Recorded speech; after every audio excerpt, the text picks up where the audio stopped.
Ever feel like the political landscape's kind of forcing us into these corners? Like it's all or nothing, got to pick a side, red or blue. Yeah, yeah, I feel that. It's like this constant pressure to conform, right? Pick a team and just follow along. Right. And if you don't agree with every single point, well, you're suddenly the enemy. So today, let's ditch the labels and dive into something different. Individualism. Could that be the key to navigating this whole mess? Ooh, that's a good one. And you know what? The sources we've got lined up, they actually make a pretty compelling case for that. Yeah, they really dig deep into how putting those individual values first can help us cut through the noise. Yeah, The constant barrage of talking points and all. It's almost like a breath of fresh air. totally. And I think one of the most interesting points they make is this idea that this whole us versus them thing, it's actually stopping us from thinking for ourselves. Oh, that's deep. So it's like we're so busy trying to belong, to fit in with our chosen side, that we actually lose that ability to think critically. Exactly. And the sources even go as far as saying this hypopartisanship, it can actually be a threat to individual thought. Wow. Okay, so that's a pretty big claim. But do they offer any solutions?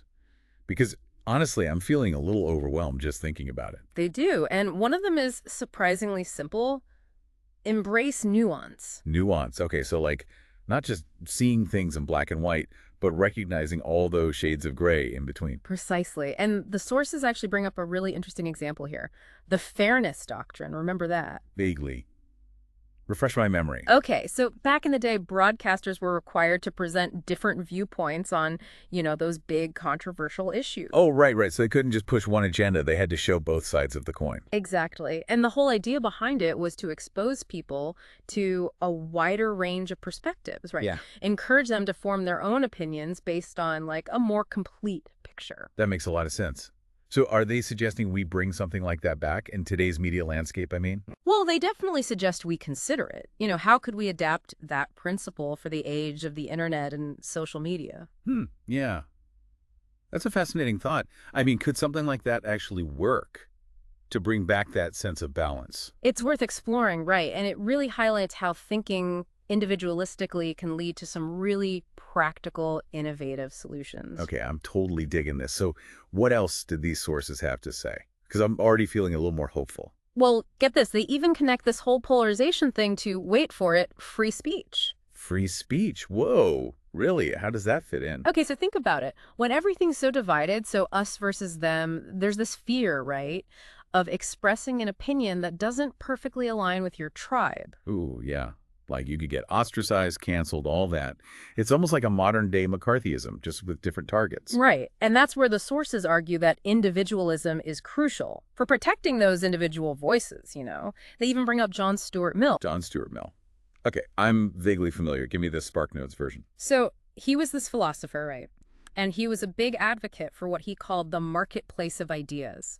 Basically, the idea that even unpopular, even offensive opinions should be allowed out in the open. So like a free-for-all of ideas. Sounds a little chaotic, but I kind of like it. Right, because through debate, through challenging each other, that's how we actually refine our own thinking. That's how we get closer to the truth. That makes sense. Yeah. But how do we actually cultivate that kind of environment, especially when things feel so, well, hostile right now? Yeah, that's the million-dollar question. And the sources point to this concept of groupthink as a major obstacle. Groupthink. Okay, I've heard that term thrown around, but what exactly does it mean? Basically, it's this psychological phenomenon, right, where people in a group, they start valuing harmony and consensus over like rational thought and critical analysis. No, okay, I get it. Like you don't want to rock the boat, so you just go along with whatever everyone else is saying, even if you have doubts. Exactly. And there was this social psychologist, Irving Janis, who studied this extensively. He even looked at how groupthink played a role in some major political blunders, like the Bay of Pigs invasion. Hmm. So are they saying that in a super polarized environment like we have now, we're actually more susceptible to groupthink? It's a real danger, yeah. Because we're so focused on maintaining that unity within our chosen tribe, that we don't stop to question the information we're being fed, the narratives we're being told. Whoa. Okay, that's a little scary. Hmm. So what's the antidote? How do we break free from that kind of thinking? Well, the sources argue that individualism can be a powerful antidote. It encourages us to think for ourselves, to challenge assumptions, to consider those dissenting viewpoints. To be our own person, basically, not Yeah. just a cog in the machine. I like it. Right. And it's not just about like abstract ideas either. The sources also emphasize the importance of personal responsibility. Oh, yeah, that's a good one. It's easy to sit around and complain about the government or wait for someone else to fix things. But individualism, it's about recognizing your own agency, right? Asking yourself, what can I do to make a difference? I love that. And it doesn't have to be some grand gesture either. It could be something small, like Yeah. volunteering in your community. Right, or supporting local businesses, being more engaged in your local government. Or, hey, maybe even starting your own business or running for office yourself. The possibilities are endless, really. Totally.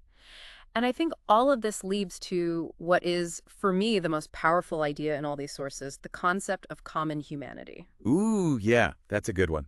Using that as a bridge across these political divides, how does that work? Okay, so the sources argue that individualism doesn't equal isolation, right?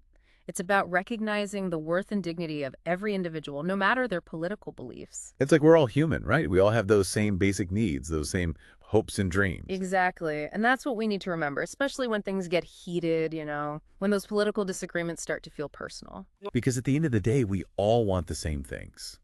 Safety, security, a chance to build a good life for ourselves and our families. Absolutely. And that leads to a question that the sources, well, they kind of leave us pondering. If we acknowledge that shared humanity, how do we turn that into action? Hmm, that's a good one. How do we move beyond just tolerating each other to actually understanding and respecting those different perspectives? That's the challenge, isn't it? And I think it's a challenge that each of us needs to grapple with individually. I love that. So as you go about your day, your week, think about that. How can you apply these principles of individualism to make those connections, to build bridges instead of walls? How can we have those tough conversations, but in a way that's respectful, that's productive? It's not easy, that's for sure. Yeah, But I think the sources have given us some really valuable tools to get started. they have. And who knows, maybe this is just the beginning of a much bigger conversation. A conversation that could actually lead to some real change. I hope so. Me too.